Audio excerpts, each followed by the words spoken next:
एक छोटे से गांव में रामदीन नाम का एक गरीब किसान रहता था। उसके पास ज्यादा जमीन नहीं थी, लेकिन मेहनत में कोई कमी नहीं थी। हर रोज सूरज निकलने से पहले वह अपने खेतों में पहुंच जाता।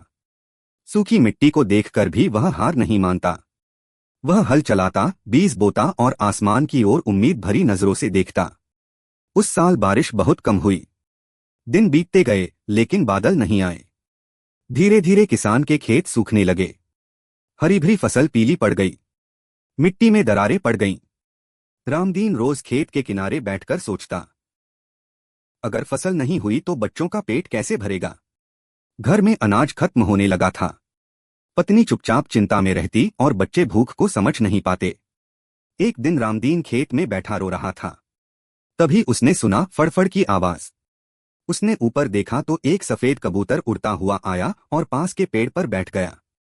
किसान ने दुखी आवाज में कहा, हे भगवान, सब छिन गया।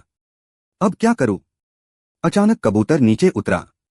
किसान हैरान रह गया, क्योंकि कबूतर बोला, किसान, तुम रो क्यों रहे हो? रामदीन डर गया, फिर बोला, मेरे खेत सूख गए हैं।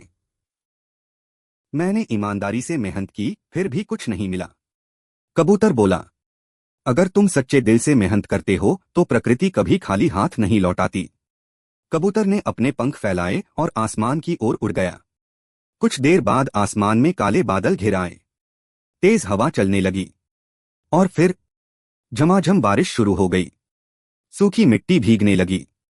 खेतों में जान आ गई। रामदीन खुशी से रो पड़ा।